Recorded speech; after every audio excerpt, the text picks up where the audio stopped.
Amen. Vous allez bien? Je ne sais pas, je suis tellement content, je suis heureux, waouh, je me dis, mais notre église, le CCI Paris, je vais vous dire quelque chose. Le diable essaye de s'infiltrer, mais nous cassons ses plans à chaque fois.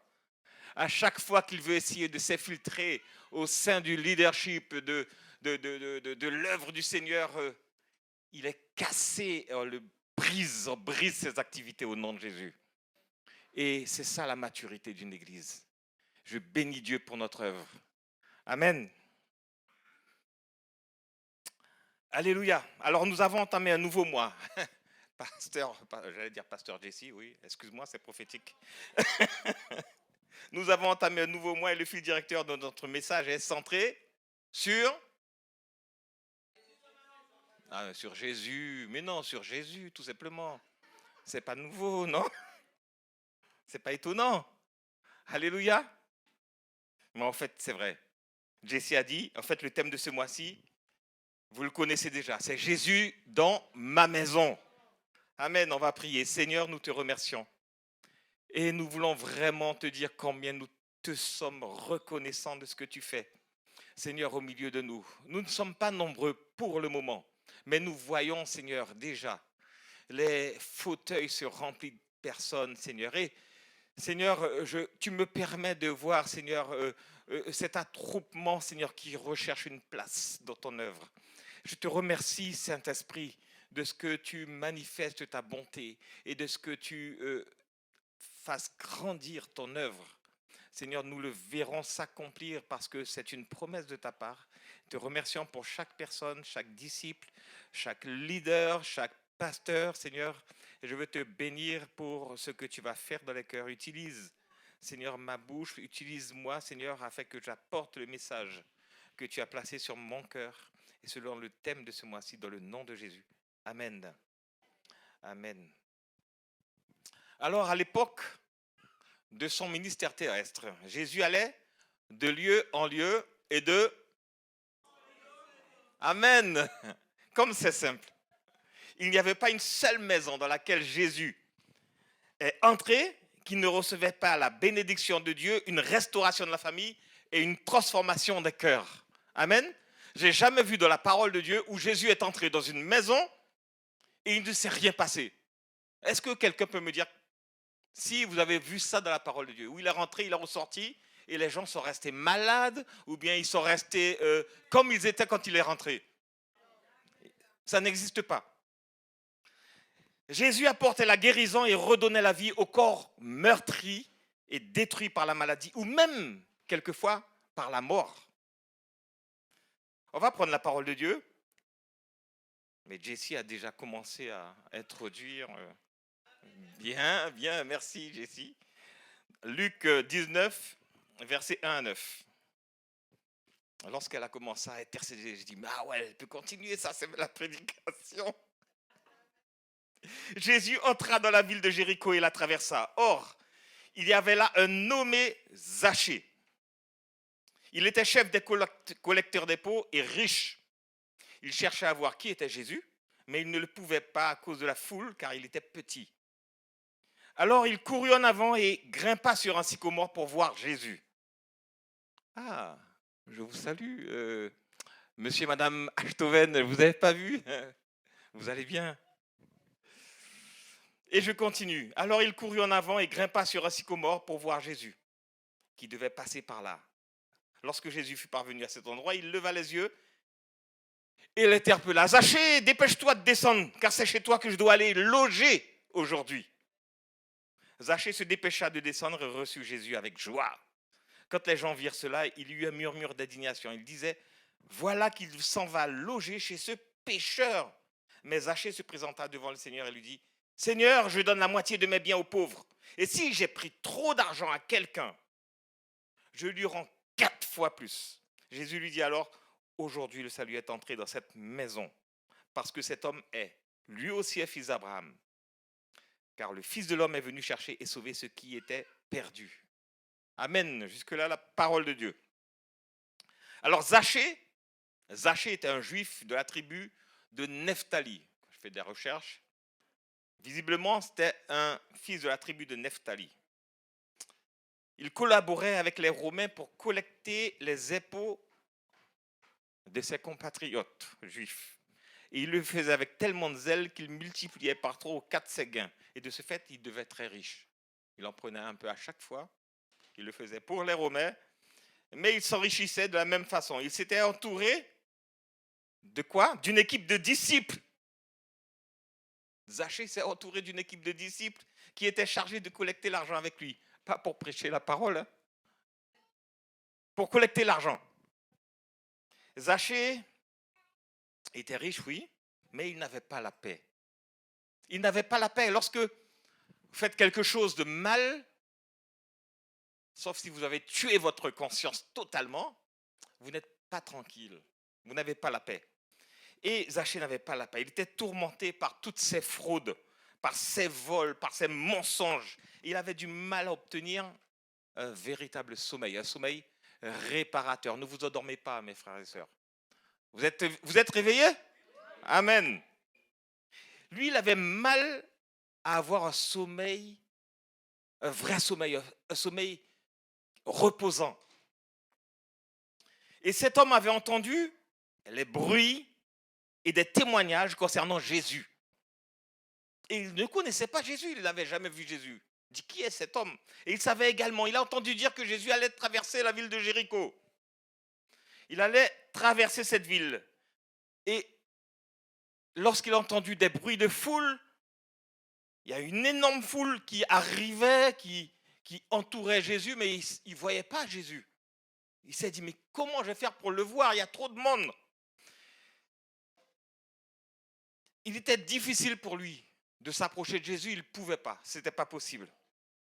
Et sa curiosité, c'est la curiosité de M. Zachée, l'a donc poussé à grimper sur un arbre pour se rendre compte, pour voir de haut de quoi avait l'air Jésus.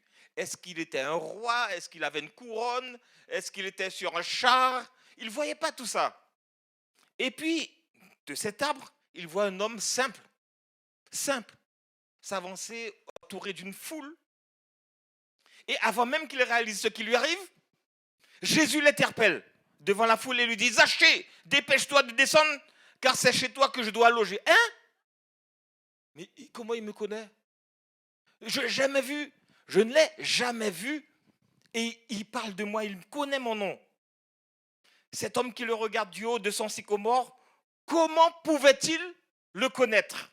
Qui lui avait soufflé son nom? Et après avoir repris ses esprits, il m'a demandé de descendre. Je descends tout de suite. Donc Zachée se dépêche à descendre pour recevoir Jésus chez lui. Pour lui, c'était un grand honneur de recevoir ce Jésus dont tout le monde parle, toute la foule parle de lui. Il était entouré d'une foule immense. Alors il descend de son arbre, j'allais dire de son cocotier, non, c'est un sycomore. Il descend de son arbre et puis il dit aux gens, poussez-vous, poussez-vous. C'est moi Zachée. Jésus m'a demandé de venir le recevoir chez moi. Alors poussez-vous, il faut que j'aille vers lui. Et les gens s'écartent pour le laisser rentrer. Il faut que je le conduise chez moi. Mais comment, vous n'avez pas entendu? C'est moi Zachée. Ah, il est tout petit, mais c'est lui Zachée, donc on va le laisser passer. Et puis il va vers Jésus. Toutes les personnes qui connaissaient Zachée étaient indignées, nous dit la parole de Dieu, de savoir que Jésus allait entrer, loger chez ce collecteur d'impôts, cet homme pécheur, un voleur, allait loger dans sa maison. Et du coup, M. Zachée, dans la présence de Jésus, fut pris d'une énorme conviction de péché, de repentance, une réelle repentance qui agit, qui bouge. Pas dit, pardon Seigneur, il sait tout. Non, qui bouge. Il avait l'intention de faire ce qu'il a dit. Il a dit, Seigneur, je donne la moitié de mes biens aux pauvres. Et si j'ai trop d'argent à quelqu'un, je lui rends 4 fois plus. La conviction de péché. La conviction de péché te pousse à agir. La conviction de péché te pousse à changer les choses que tu as faites. Amen. Ça, c'est une vraie repentance. Et à cause de sa sincérité, Jésus dira, aujourd'hui le salut est entré dans cette maison. Parce que cet homme est lui aussi est fils d'Abraham. Il n'a pas dit ça parce qu'il était de la tribu de Nephtali. Il faisait partie des 12 tribus, bien sûr. Il descendait de ces 12 tribus. Il dira ensuite, car le Fils de l'homme est venu chercher et sauver ce qui était perdu. Le salut est venu à la maison de Zachée. Toute sa maison put en profiter. Toute sa maison put en profiter. Malgré sa déchéance comme juif, Zachée était fils d'Abraham, aussi bien que l'aveugle de Jéricho. Mais, il devient fils d'Abraham par la foi. Comme toi, comme toi, comme toi. Comme chacun d'entre nous. Nous sommes fils et filles d'Abraham. Par la foi. Non pas par le sang, mais par la foi. Amen. Imagine-toi que tu es, alors là, c'est super, parce que ça arrive bientôt, tu es dans une convention G12 France. Amen. Et vous le serez tous bientôt. Et que le pasteur César soit un des orateurs. Et là, il va monter sur la scène pour prêcher. Au fait, qui serait d'accord pour que le pasteur César soit en convention G12? Alléluia, peut-être qu'on aura une surprise. Ça va être glorieux, ça va être super. J'honore le pasteur César car c'est un homme vraiment à l'écoute de Dieu et à l'écoute de ses semblables, de ceux qui l'interpellent. Alors le pasteur César commence à apporter la parole et tout d'un coup, il montre du doigt quelqu'un. Ah! Ah! Bam! Delphine, c'est chez toi que je veux venir loger ce soir. Aujourd'hui, c'est chez toi que je veux venir loger. Alléluia. J'ai mal choisi parce que le pasteur Delphine dira toujours oui. J'allais te dire, quelle sera tes réactions? Volontiers. Est-ce que tu lui diras non, non, pasteur, je ne veux pas, d'ailleurs, je n'ai pas de place chez moi, et tu ne peux pas venir à la maison parce qu'elle n'est pas convenable. Non, ta maison, elle reçoit tout le monde déjà, donc j'ai mal choisi. Elle n'est pas convenable. Si tu refuses, quel que soit l'état de ta maison, essaye quand même de garder un minimum. Propre, si petite soit-elle, essaye de la garder un minimum propre parce que peut-être qu'un jour tu vas avoir à loger des anges et peut-être des hommes de Dieu. Le Seigneur va te mettre à cœur et puis tu diras, mais j'ai pas nettoyé ma maison, comment je vais faire? Alors un minimum. En tout cas, si tu refuses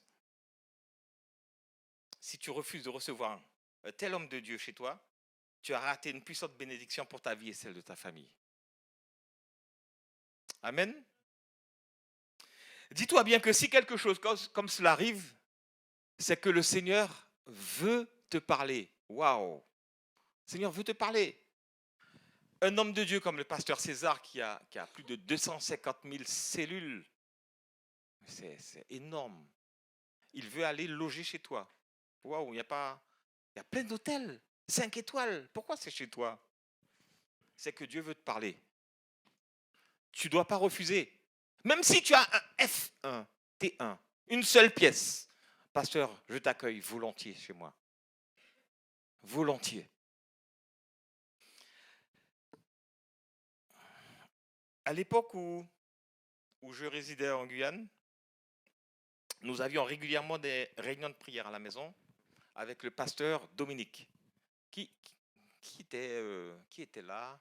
Je ne sais plus, il n'y a plus beaucoup de personnes de ma génération. Hein. C'est fou ça. Ouais, en fait, régulièrement, nous avions des réunions de prière à la maison. Pasteur Dominique venait. C'était vraiment exactement comme les églises de maison qui sont décrites dans les actes de l'église primitive. C'était exactement pareil. Quand on lit la parole de Dieu, c'était la mise en pratique. Beaucoup de personnes étaient présentes. Et c'est fou comment il y avait des guérisons.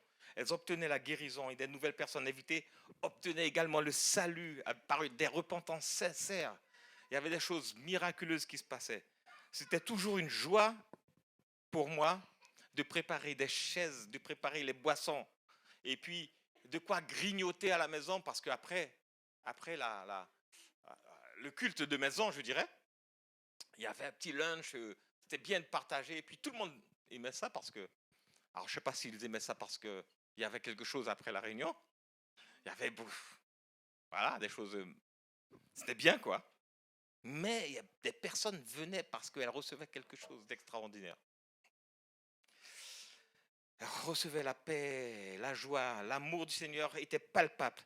Et rien ne manquait à la maison. C'était extraordinaire. Quand je me rappelle de cela, et c'est pas fini, frères et sœurs. Ça va continuer. Ça va continuer. Lorsque Jésus entre dans ta maison, tout change. Il bouleverse les mauvaises habitudes, les transforme en bonnes habitudes. Il transforme la vie, ta vie, celle de ta famille. Il transforme ton cœur. Il te transforme totalement, il te change. La Bible décrit dans Luc 24 que 2 disciples marchaient sur le chemin d'Emmaüs. Vous connaissez le passage? Luc 24. 3 jours après la résurrection de Jésus. Et puis, un homme s'approche d'eux, c'est Jésus, mais ils ne le reconnaissent pas, hein, pour leur expliquer les Écritures. Donc, ils parlent mais oui, mais il avait dit telle chose, mais on ne comprend pas. Et le Seigneur leur explique les Écritures, mais ne savez-vous pas que... Et puis, il les a invités à la maison chez eux. Et le Seigneur rentre là. Donc, ils sont à table. Après avoir prononcé la bénédiction à table, partagé le pain avec eux, il a béni, mais ils se sont rendus compte, après qu'il ait disparu, mais ils ont dit, mais on sentait notre cœur brûler sur le chemin d'Emmaüs. On sentait qu'il y avait quelque chose. Les disciples diront ensuite qu'ils ressentaient un feu dans leur cœur pendant que Jésus leur expliquait les Écritures. Puis une paix, une joie s'est emparée d'eux. Lorsque tu invites Jésus à ta table, il se passe quelque chose. Il se passe quelque chose d'extraordinaire. Est-ce que tu pries avant de... Est-ce que tu bénis ton repas? Est-ce que tu invites le Seigneur lorsque tu es à table? Amen. N'oublie jamais. Parce que Dieu dit, tout ce que vous bénirez ne vous fera pas de mal. Alors si un jour, tu vas manger quelque part, tu vas au restaurant sans bénir la nourriture, et qu'il t'arrive quelque chose, parce que tu n'as pas béni le repas, tu ne t'en prendras qu'à toi-même. Mon frère, ma soeur, lorsque tu invites Jésus chez toi, en ouvrant ta maison à la prière collective, c'est-à-dire en permettant que ta cellule soit ouverte, tu fais venir une paix et une joie dans ta maison. Car là où est l'Esprit du Seigneur, là règne la liberté et la joie. Amen. Un passage que notre sœur Jessie a partagé aussi. En fait, a partagé tous mes passages, merci. Apocalypse 3 dira, moi je me tiens devant la porte et je frappe si quelqu'un entend ma voix et ouvre la porte, j'entrerai chez lui et je dînerai avec lui. Et lui avec moi. Alors, ce qu'il attend le Seigneur, c'est que tu lui ouvres la porte de ton cœur. Que tu lui ouvres ensuite la porte de ta maison, afin qu'il puisse y résider, afin qu'il puisse toucher les personnes que tu inviteras chez toi. Amen. Tu ne peux pas inviter que les personnes qui le connaissent. Bien sûr, il sera là. Mais il te demande d'ouvrir ta porte. Invite ton voisin. Invite ta voisine, celle qui ne le connaît pas. Lui sera là. Lorsque tu invites quelqu'un, parce que tu as à cœur qu'il rencontre le Seigneur ne fait jamais défaut. Jamais défaut. Parce qu'il sait pourquoi tu l'as invité. Et lui, il reste fidèle, il demeure fidèle. Mes amis, si vous vivez en autosuffisance, sans ouvrir votre maison à la présence de Dieu, vous verrez très peu de changements se réaliser dans votre vie. Très peu. Il y a une chose que j'ai apprise, vous aurez beau prier et invoquer la présence de Dieu dans votre maison. Si elle reste fermée à toute visite, à toute réunion de prière collective, comme une cellule de maison, vous ne verrez pas la pleine bénédiction de Dieu et vous n'obtiendrez que des miettes. Que des miettes. Vous allez devoir galérer pour obtenir quelque chose, prier, prier encore. Que des miettes. Mais lorsque vous faites ce que Dieu vous demande, lorsque vous ouvrez votre maison, alors vous verrez la bénédiction de Dieu. Les rêves que vous aviez commenceront à se réaliser. Alléluia. Dans Matthieu 10, 40 à 42, il est écrit, si quelqu'un vous accueille, c'est moi qui l'accueille. Or, celui qui m'accueille accueille celui qui m'a envoyé. Waouh! C'est une puissante parole, n'est-ce pas? Celui qui m'accueille accueille celui qui m'a envoyé. Je répète toute la phrase. Si quelqu'un vous accueille, c'est moi qui l'accueille. Or, celui qui m'accueille accueille celui qui m'a envoyé. Celui qui accueille un prophète, parce qu'il est un prophète, recevra la même récompense que le prophète. Et celui qui accueille un juste, parce que c'est un juste, aura la même récompense que le juste. Par contre, si quelqu'un donne à boire ne serait-ce qu'un verre d'eau fraîche au plus petit de mes disciples, parce qu'il est mon disciple, vraiment, je vous l'assure, il ne perdra pas sa récompense. Amen. Est-ce que tu as déjà fermé ta porte à des cellules de prière? Est-ce que tu as déjà ouvert ta porte à des cellules de prière? Lorsque tu pries, lorsque tu évoques Dieu, collectivement, pas seul, c'est bien seul, bien sûr, le Seigneur sera là, tu fais ton culte personnel, mais lorsque vous êtes collectivement en train de prier, il y a une puissance qui se dégage. Il y a une telle puissance qui se dégage. Lorsque nous prions ensemble dans l'église, il y a une puissance qui se dégage. Je connaissais un frère qui avait donné sa vie en Christ et c'était un occulte. Il faisait de l'occultisme. Et il avait entendu dire qu'il y avait des miracles, des guérisons qui s'opéraient à l'église. Ça, c'était en Guyane. Et il s'est dit, ah, il y a de la puissance là. Et j'irai chercher cette puissance pour mon propre compte. Je vais happer cette puissance. Et il était venu. Et Dieu l'a dévoilé, quoi. Mais c'est un truc de dingue.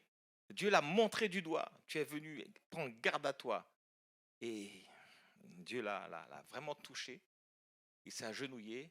Il s'est repenti. Il a compris que ce qu'il faisait n'était pas bon. Il a donné sa vie à Dieu.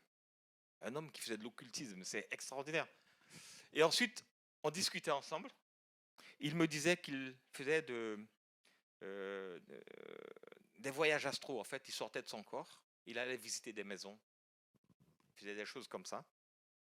Et je lui dis, pas possible, comment tu faisais ça? Et puis un jour, je suis allé chez lui. Il avait une espèce de cabanon, là, un petit lieu. Et il m'a ouvert la porte. Il faisait noir. Il y avait une espèce de cercle au sol avec des signes kabbalistiques. En fait, tout noir au fond avec des bougies. Je dis, waouh! Il me dit, c'est de là que je faisais tous mes voyages astro. C'est par là que je partais, en fait. Et il me disait, mais je dis, mais comment tu pouvais récupérer la puissance dans l'église? Il me disait, mais en fait, lui, il allait dans les églises traditionnelles, catholiques. Hein, et en fait, dans ces églises, ils disent que ce sont des prières, mais ce sont des incantations, parce que lorsque tu répètes des choses plusieurs fois comme ça devient incantatoire. Et dans cette incantation, lui, il savait que ce sont des prières qui ne sont pas des prières parce que ce sont des choses dites réellement sans cœur, puisque à force d'apprendre, c'est pas des prières, puisque c'est des répétitions. Tu vas faire 3 fois, 10 fois je vous salue, 25 fois notre Père. En fait, bref, ça ne veut plus rien dire. Et il récupérait cette puissance, ces incantations pour son propre compte. Et il voulait faire la même chose dans l'œuvre de Dieu. Et là, il était touché par la puissance de l'Esprit de Dieu. Comprenez? Et tout ça pour vous dire, j'ai perdu le fil de mon idée. Je ne me rappelle plus. Mais bref, après cela, il a prêché l'évangile, en fait. Il a prêché l'évangile. Il a tout abandonné. Tout ce qu'il faisait. Et en fait, il pouvait même aussi avoir de l'argent avec des puissances des ténèbres. Il pouvait avoir beaucoup d'argent. il a tout abandonné pour apporter l'évangile, pour prêcher l'évangile, parce qu'il a compris qu'il y avait quelqu'un de plus puissant que la puissance des ténèbres. Amen.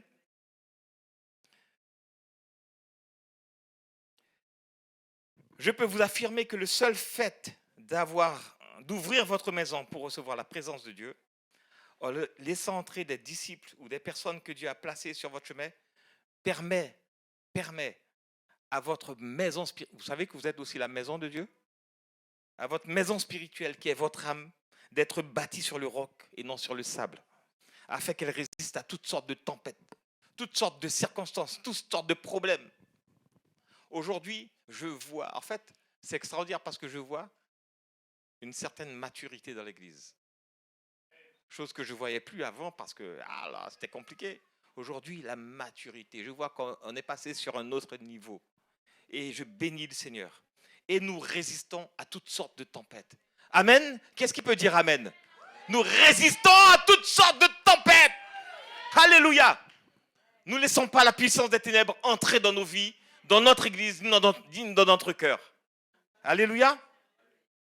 Josué 24, 15. S'il vous déplaît de servir l'Éternel, choisissez aujourd'hui à quel Dieu vous voulez rendre culte. Ceux que vos ancêtres adoraient de l'autre côté de l'Euphrate ou ceux des Amoréens dont vous habitez le pays. Quant à moi, Josué dira, et ma famille, nous adorerons l'Éternel, nous servirons l'Éternel, dira d'autres versions. Amen. Est-ce que tu veux servir l'Éternel ou est-ce que tu veux adorer le monde? Je ne sais pas. Je n'ai pas entendu. Amen. Josué avait fait le choix de servir l'Éternel et de lui obéir de tout son cœur. C'est-à-dire d'ouvrir sa maison aux membres de son peuple pour l'adorer collectivement. C'est ce que Dieu nous demande, frères et sœurs. Alors, bien sûr, on ouvre notre maison, pas que pour faire la fête, mais aussi pour adorer collectivement. Pour adorer collectivement. Je me rappelle, c'est pas l'an dernier, il y a 2 ans de ça, on avait fait un culte chez Jessie. Waouh, c'était super. C'était super, c'est Jessie et Yukio. C'était extraordinaire. La présence de Dieu était là. La présence de Dieu était là. Et je bénis Dieu pour ces moments que nous passons ensemble. Dans Actes 16, 14 à 15, il est écrit, il y avait parmi elles une marchande d'étoffes, de pourpre, nommée Lydie, originaire de la ville de Thyatire. Une non-juive qui adorait Dieu. Elle écoutait et le Seigneur ouvrit son cœur de sorte qu'elle fut attentive à ce que disait Paul. Elle fut baptisée, bien sûr, puisqu'elle a compris, elle fut baptisée avec sa famille et ceux qui en dépendaient. Puis, qu'est-ce qu'elle a fait? Elle nous invita en disant, puisque vous avez jugé que j'ai foi au Seigneur, venez loger chez moi. Et avec insistance, elle nous pressa d'accepter.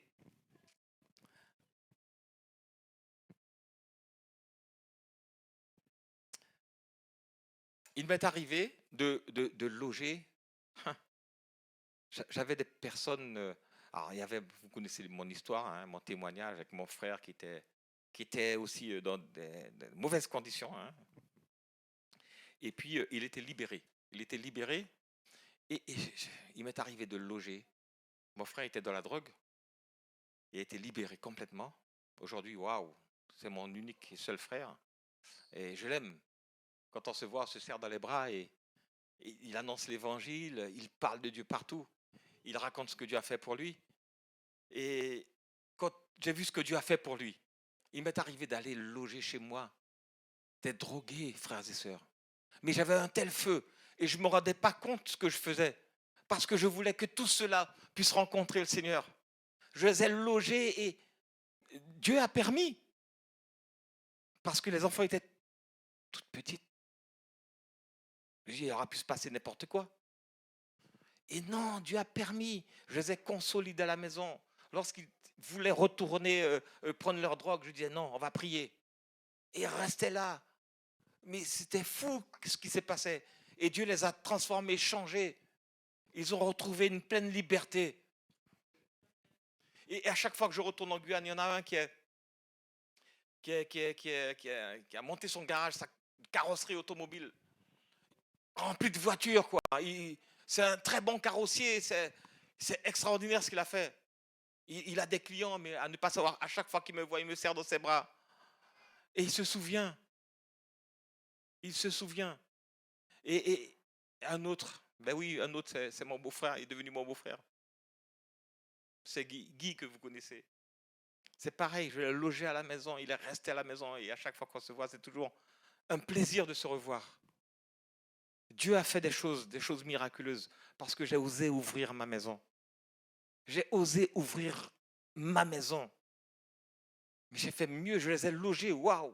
Mais ça, c'était conduit par l'esprit. Soyez conduits par l'esprit, frères et sœurs. Vous verrez que systématiquement, toutes les personnes qui ont accepté l'évangile ont insisté pour que la présence de Dieu vienne dans leur maison, parce qu'elles savaient que sa présence était synonyme de bénédiction pour leur maison, pour la maison tout entière. Dans Romains 16, versets 3 à 5, Aquilas et Prisca, vous connaissez? Ont ouvert leur maison afin de faire naître une église. Waouh! Qui se réunissait régulièrement pour prier. Vous savez que nos cellules de prière, alors il y a des cellules de prière où on a des disciples qui sont très loin. C'est vrai. Mais l'enseignement que vous leur donnez va leur permettre de recevoir eux-mêmes chez eux et peut-être de faire naître une église. Peut-être qu'une église va naître à partir de votre cellule. À partir de votre cellule. Et peut-être qu'une multitude va naître à partir de votre cellule. Et juste ça que vous avez fait, eh bien Dieu reconnaîtra. Ce sera gravé dans le ciel. Les maisons ouvertes à la présence de Dieu deviennent ainsi des phares pour toute une ville et ensuite pour embraser la nation tout entière. Amen. Et si nous n'accomplissons pas ça, alors qu'est-ce que nous faisons alors finalement? Moi je parle pour moi également.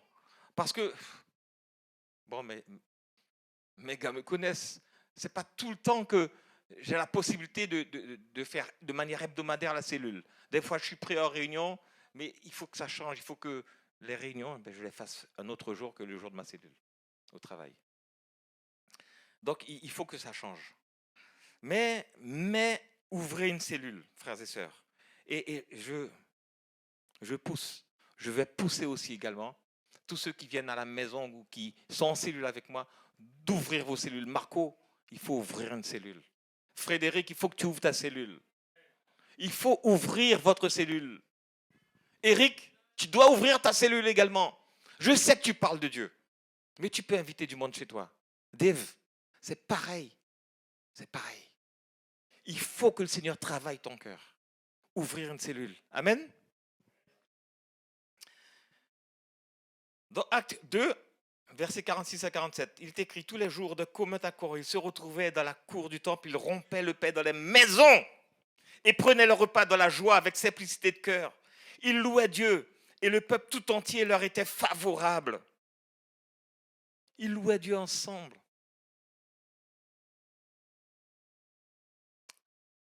Le Seigneur ajoutait chaque jour à leur communauté ceux qu'il sauvait. Mes amis, qu'allons-nous faire? Qu'allons-nous faire?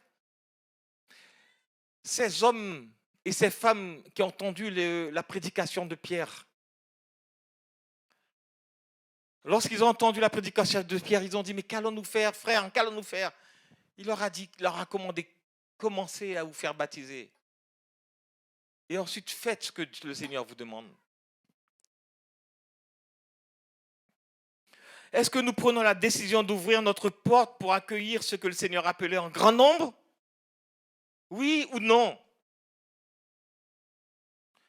Toutes les personnes qui ont marqué l'histoire de l'Église sont unanimes, sont celles qui ont compris qu'il fallait accueillir la présence de Dieu en tenant à la maison des cellules d'enseignement et de prière. Toutes. J'ai retrouvé cela. Martin Bucer à Strasbourg prêche à partir de 1523. Il forme de petits groupes, surtout à un niveau expérimental. Philippe Jacob Spener, 1635 à 1705, pasteur d'origine alsacienne. Waouh, c'est bizarre. On a un pasteur qui est d'origine alsacienne qu'on connaît bien. Hein. Il forme au sein de l'Église des petits groupes de maisons pour la prière et l'étude de la Bible. Il veut que chaque chrétien connaisse un véritable service spirituel. C'est la petite Église dans l'Église, selon Spener. Il ne savait pas, il n'avait pas encore cette vision que le Seigneur a donnée à notre pasteur César. Les Moraves, avec Nicolas Louis von Siesendorf, c'est un Allemand. À partir de 1727, organise de nombreux petits groupes de maisons, de 8 à 12 personnes. Ah, on y arrive. John Wesley, tout le monde le connaît. 1703-1791, considérait dans le réveil méthodiste chaque société locale comme une famille. La société était divisée en plusieurs classes d'une douzaine de chrétiens qui, sous la direction de leaders, se réunissaient une fois par semaine. Comme ça se rapproche de la vision du G12.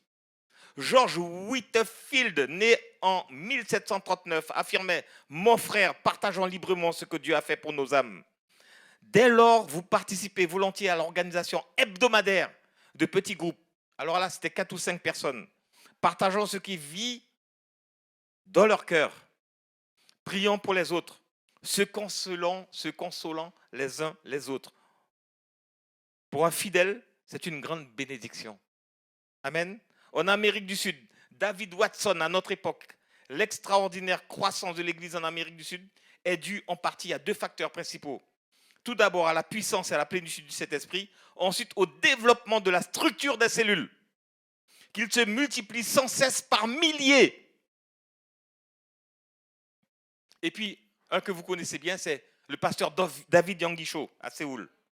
Une cellule de maison est la partie fondamentale de notre assemblée. Ce n'est pas un programme supplémentaire, c'est le programme de notre assemblée. Elle est de dimension réduite et ne dépasse pas généralement 15 familles. Dans notre assemblée, chaque groupe de 30 cellules est placé sous la direction pastorale de pasteurs reconnus. Les 10 à 15 familles de chaque cellule recherchent une famille incroyante et commencent à prier pour elle et à lui rendre témoignage. Lorsqu'une cellule de maison compte plus de 15 familles, elle se divise en 2. Et on se rapproche de la vision du gouvernement des 12. La vision des cellules n'est pas une nouvelle vision, frères et sœurs. Car elle existait déjà. Elle a seulement été précisée au pasteur César que la cellule ne devait pas dépasser les 12 fidèles et que le leadership n'était pas réservé uniquement à des pasteurs, mais à tous. À tous. La mission que Jésus nous a donnée, c'est de faire de tous des disciples en les enseignant à observer ses commandements. Et ça, il n'est pas donné qu'à un petit groupe, mais à tous. Ce matin à 6 heures, nous étions en train de prier sur plusieurs thèmes. Vous vous rappelez, les fidèles intercesseurs? Relatifs à l'héritage que nous avions reçu du Seigneur. Je me demandais, pour quelles raisons nos frères et sœurs subissaient le joug de la maladie, quelquefois sans pouvoir s'en débarrasser.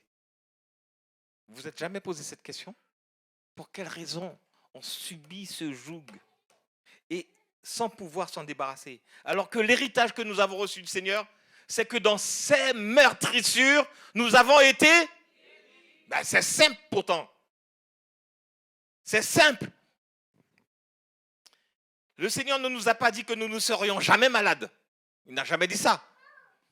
Mais il nous dit que nous allons recevoir la guérison par la foi en son sacrifice. Par la foi en sa parole. Par la foi en ses promesses. Amen. Et c'est comme si le Seigneur me disait, mais si mes enfants m'ouvraient la porte de leur maison, ils recevront certainement la guérison. S'ils m'ouvraient la porte de leur maison. Parce que c'est une obéissance, frères et sœurs. Luc 4, 38. Il est écrit, en sortant de la synagogue, il se rendit à la maison de Simon. Or, la belle-mère de Simon souffrait d'une forte fièvre. Il en demanda à Jésus de faire quelque chose pour elle. Il se pencha sur elle, donna un ordre à la fièvre, et la fièvre la quitta. Jésus est rentré dans la maison. La seule fois où Jésus n'est pas rentré dans une maison, c'était à la fille de Jairus. Il a dit, ta fille est guérie, ta foi l'a sauvée. Il a dit, Seigneur, je ne suis pas digne que tu rentres dans ma maison, mais juste une parole. Par la foi, elle était guérie. Amen. Et puis, dans Marc 2, versets 1 à 4, et je vais terminer. Quelques jours plus tard, Jésus se rendit de nouveau à Capernaum. On a appris qu'il était à la maison. Il était encore à la maison. Une foule s'y rassembla si nombreuse qu'il ne restait plus de place, pas même devant la porte. Mais moi, j'aimerais voir ça. Qu'il n'y a plus de place à la maison. Qu'il n'y a plus de place à la maison. Mais j'aimerais pas qu'on ouvre la toiture de chez moi quand même. Une foule s'y rassembla si nombreuse qu'il ne restait plus de place, pas même devant la porte. Et Jésus leur annonçait la parole de Dieu. On lui amena un paralysé porté par 4 hommes. Mais ils ne purent pas le transporter jusqu'à Jésus parce qu'il ne pouvait pas rentrer. Il y avait trop de monde devant la porte à cause de la foule. Alors ils montèrent sur le toit, défirent la toiture de la maison au-dessus de l'endroit où se trouvait Jésus. Et par cette ouverture, firent glisser le brancard sur lequel le paralysé était couché. Waouh! Il faut être sûr qu'il va guérir, hein? Parce qu'il y a les frais de réparation après. Et puis, au verset 11 à 12, on va pas supprimer, on va passer tous les autres versets.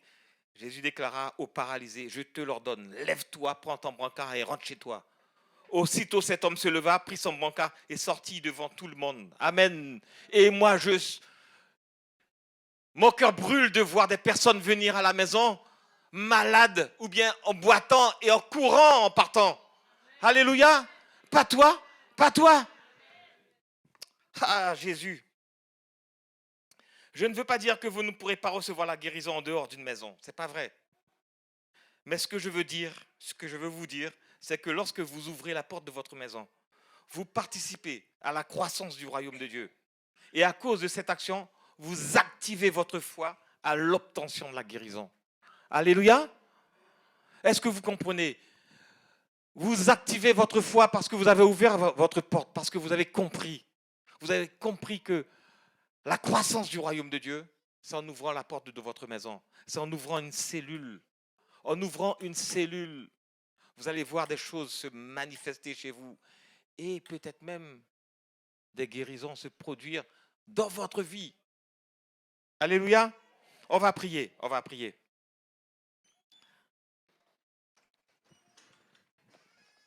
J'ai été un peu répétitif, on va se mettre debout. J'ai été un peu répétitif dans ma prédication. Mais je voudrais que vous compreniez que ouvrir la porte de votre maison est nécessaire à faire entrer la bénédiction. Alléluia. Père, nous venons devant toi, Seigneur, aujourd'hui. Nous avons compris, Seigneur, que tu cherches à entrer. Non seulement tu entres dans notre cœur, dans la maison de notre cœur, puisque tu as fait de nous ta maison, ton temple. Mais tu cherches aussi à rentrer dans notre maison physique, celle où réside notre famille, où nous pouvons accueillir des personnes blessées, des personnes meurtries, des personnes qui ne te connaissent pas, des personnes qui cherchent, Seigneur, une solution à leurs problèmes, des personnes qui sont brisées par la vie, des personnes qui ont été, Seigneur,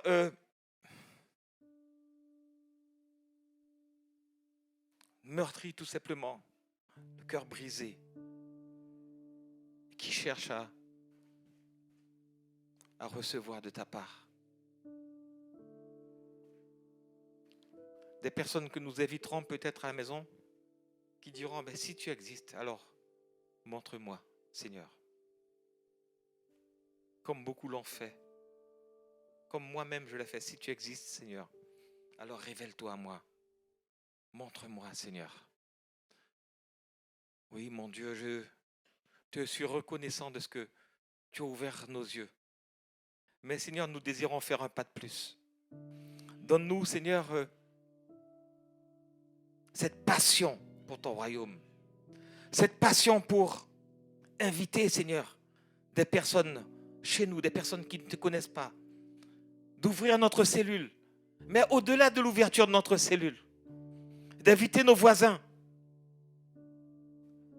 nos voisines, nos collègues de travail peut-être, ceux avec qui, Seigneur, nous pouvons parler de toi, les inviter à la maison pour que, Seigneur, non seulement tu puisses les toucher, parce que bien entendu, Seigneur, si nous t'avons donné notre vie, ton esprit réside à la maison. Tu es là et tu vas les toucher, Seigneur. Tu vas les toucher. Tu vas les toucher. Je sais que, Seigneur, tu nous accordes tout ce dont nous avons besoin. Mais, Seigneur, ce que mon cœur désire, en tout cas, je parle pour moi, mon cœur désire le plus, c'est que tu puisses toucher les personnes qui sont invitées et qui sont invitées à la maison. Utilise-nous comme, Seigneur, ta bouche, comme ton cœur, comme tes mains. Utilise-nous, Seigneur, afin que nous voyions, Seigneur, la puissance de ton esprit à l'œuvre. Seigneur, nous avons plus qu'assez, Seigneur, de rester, Seigneur, les bras croisés dans un confort qui ne nous fait pas du bien. Nous en avons plus qu'assez, mon Dieu, de venir dimanche après dimanche, sans rien pouvoir témoigner. Nous aurions dû avoir un témoignage chaque dimanche devant ton peuple. Alors je te prie de nous pardonner. Nous avons été égoïstes, égocentriques. Nous avons pensé à notre propre confort.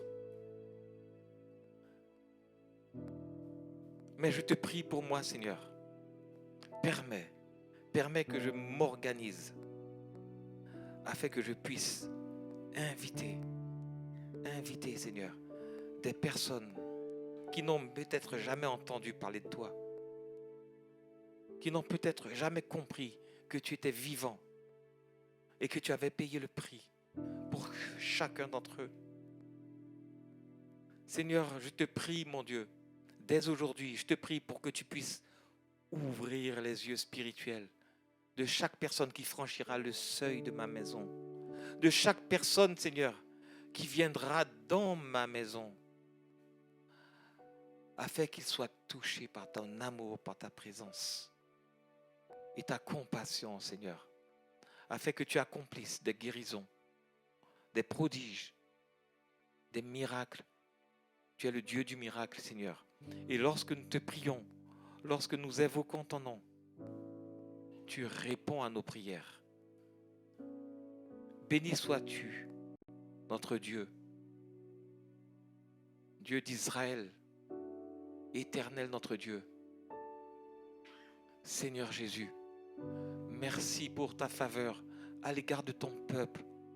Permets, Seigneur, que ce message, peut-être répétitif, sur l'ouverture de nos portes, puisse porter du fruit. Puissions-nous, Seigneur, avoir cette capacité d'éviter peut-être une seule personne à la maison, une seule personne. Merci encore de ce que tu manifestes ta grande bonté sur les vies. Merci de ce que tu manifestes ton grand amour sur les vies, Père. Que ton nom soit élevé, Père, que ton nom soit béni. Nous voulons aimer comme toi tu aimes. Nous voulons aimer comme tu nous as aimés, Seigneur. Mais nous avons besoin de toi. Nous avons besoin de ta présence. Alors, Seigneur, entends les cris, les désirs de chacun, les prières de chacun. Et permets que nous puissions, Seigneur, comprendre ta parole. Que nous puissions comprendre que nous devons, pas que nous avons besoin, que nous devons ouvrir notre porte. Merci. Merci de tout mon cœur, de tout mon être. Merci de toute ma force. Merci d'avoir entendu nos cris, nos prières, Père. te loue mon Dieu, et je te rends grâce pour ton amour. Dans le nom de Jésus, ton Fils. Amen. Amen. Alléluia. Est-ce qu'il y a quelqu'un qui est venu pour la première fois? Je crois qu'il y avait quelqu'un qui, tu ne connais pas le Seigneur et tu veux accepter Jésus dans ta vie, dans ton cœur. Tu veux que quelque chose se passe dans ta vie. Nous pouvons prier pour toi. Je ne sais pas qui était venu pour la première fois. Tu peux lever ta main? Qui est là? Je ne veux pas forcer personne. Tu le fais devant le Seigneur. Tu veux lui donner ta vie, c'est devant lui que tu le fais, ni devant personne d'autre. Sinon, tu peux venir après le culte et nous allons prier pour toi. Alléluia. En tout cas, soyez bénis, soyez richement bénis, et je crois que notre église sera un fleuron de la ville de Paris. Amen. Que le Seigneur vous bénisse. Alléluia.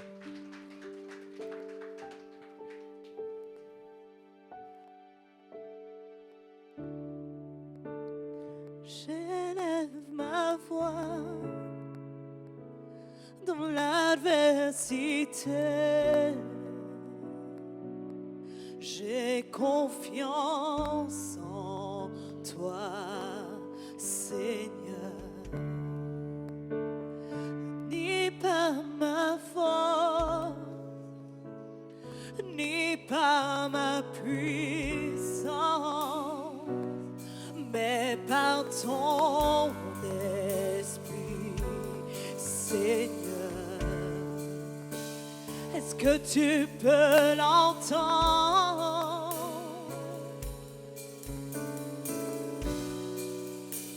La terre tremblera.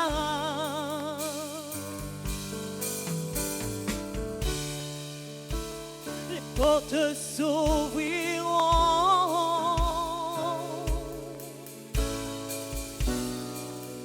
Le miracle est déjà là.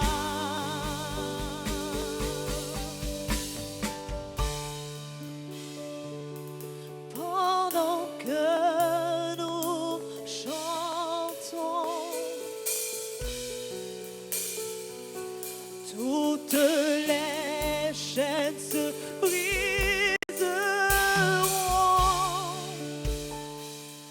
Pendant que nous t'adorons,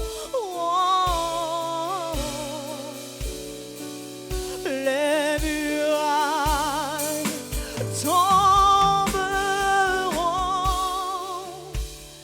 Dieu est avec moi. Dieu est avec moi. Dans l'épreuve, tu te bats pour moi. Dieu est avec moi. Dieu est avec moi.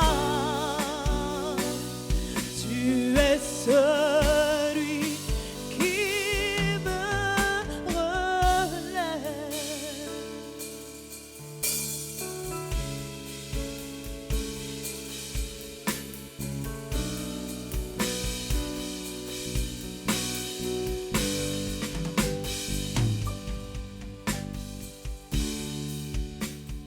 Par ta puissance, je combattrai dans la bataille de la foi. Je résisterai à mon ennemi. Ma victoire est déjà là. Est-ce que tu peux l'entendre?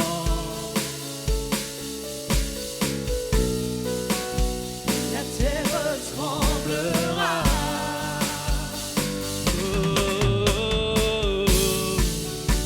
Les portes s'ouvriront. Le miracle est déjà là. Le miracle est déjà là.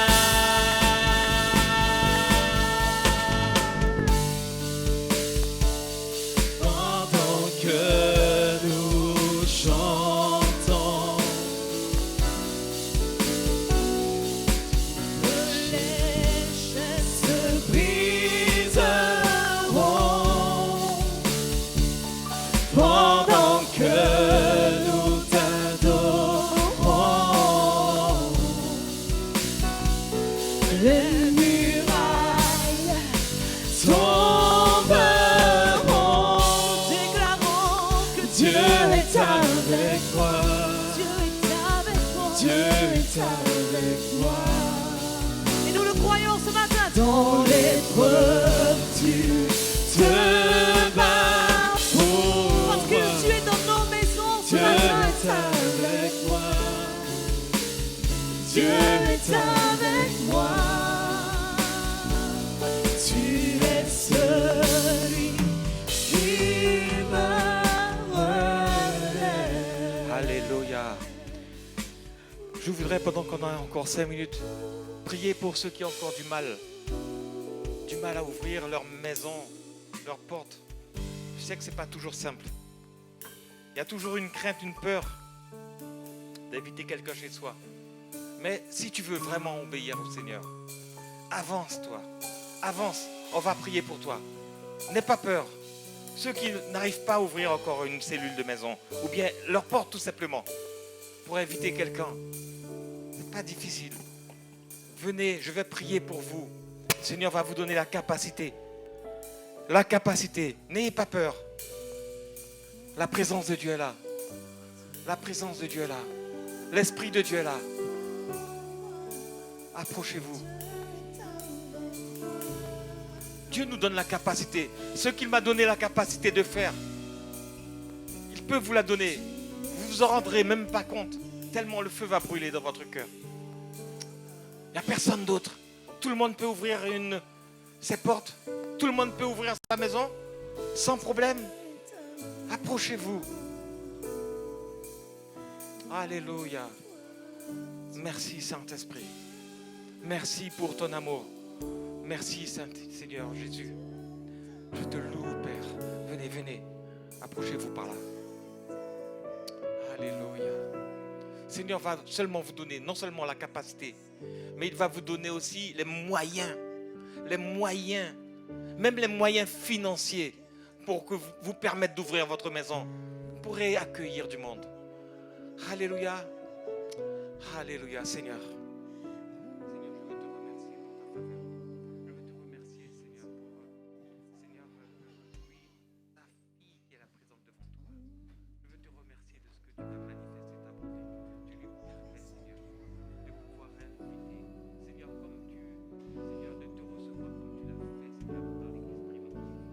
Dieu est avec moi. Dieu est avec moi. Non, rien ne pourra s'opposer. Dieu est avec moi. Dieu est avec moi. Non, rien ne pourra m'arrêter. Dieu est avec moi. Oui, Dieu est avec moi. Oh non, rien ne pourra s'opposer. Dieu est avec moi. Dieu est avec moi. Non, rien ne pourra m'arrêter. Dieu est avec moi. Dieu est avec moi. Dieu est avec nous. Alléluia. Non, rien ne pourra. Seigneur, nous ouvrons nos maisons pour recevoir des cellules de Dieu maison. est Nous avec ouvrons nos maisons pour recevoir ton arche de l'alliance, Seigneur. Nous ouvrons nos maisons pour recevoir ta présence, Seigneur, en tant qu'invité d'honneur. Oui, Père, rien ne pourra nous arrêter. Dieu est avec moi. Dieu est avec moi. Non, rien, non, rien. Non, rien ne pourra s'opposer. Dieu est avec moi. Dieu est avec Je n'ai plus peur.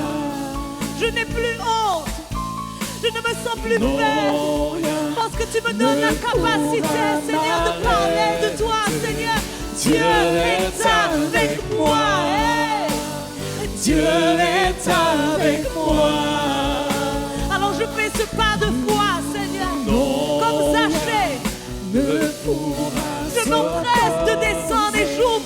maison pour accueillir ta cellule, Seigneur, pour accueillir les convertis, Seigneur.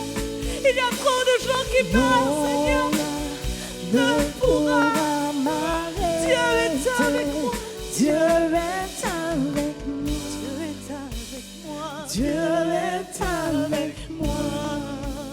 Non, rien, non, rien, non, rien ne pourra s'opposer. Dieu est avec moi. Je le crois. Dieu est avec moi. Je le déclare. Non, rien ne pourra m'arrêter.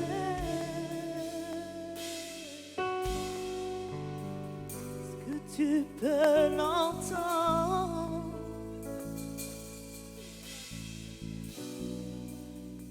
La terre tremblera.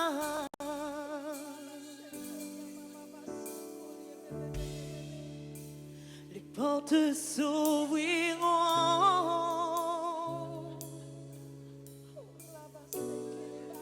Le miracle est déjà là. Et pendant que nous chantons, toutes les chaînes se briseront. Pendant que nous t'adorons, les murailles tomberont. Nous le disons, Dieu est avec moi.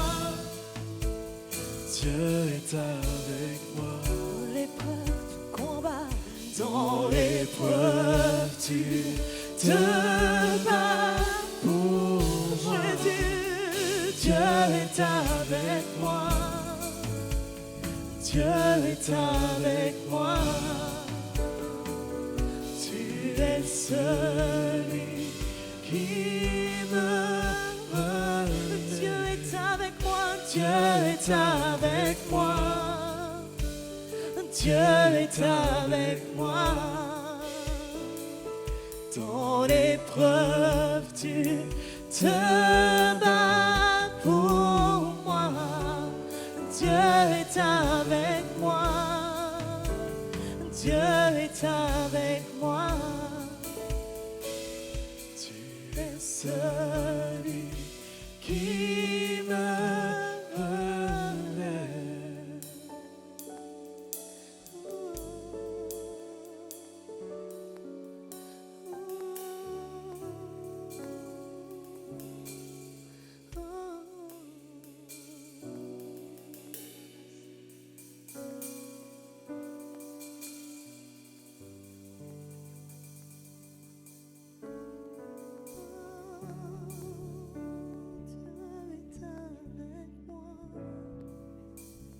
Dieu est avec moi.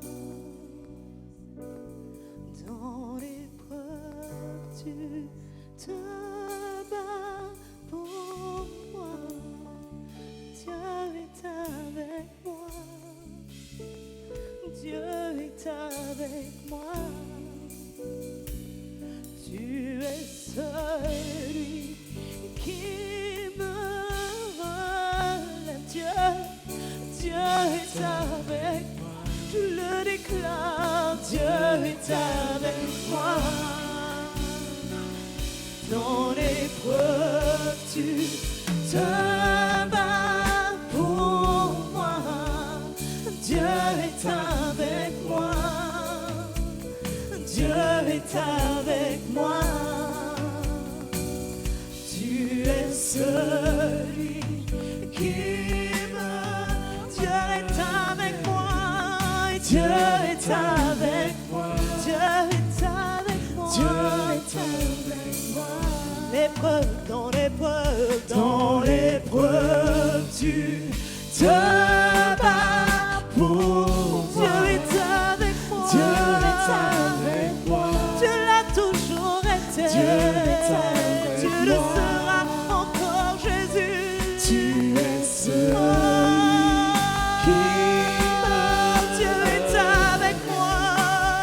Dieu est avec moi.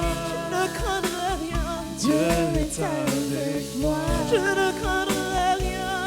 Dans l'épreuve, tu te bats pour moi. Dieu est avec moi. Dieu est avec moi. Dieu est avec moi. Tu es celui qui me relève. Tu me relèves. Tu me relèves.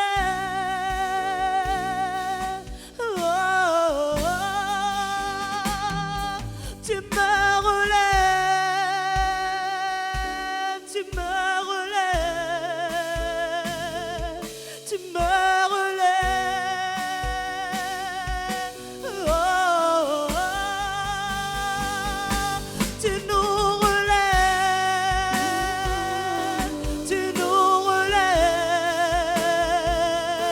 Tu nous relèves. Oh, oh, oh. Tu nous relèves. Jésus.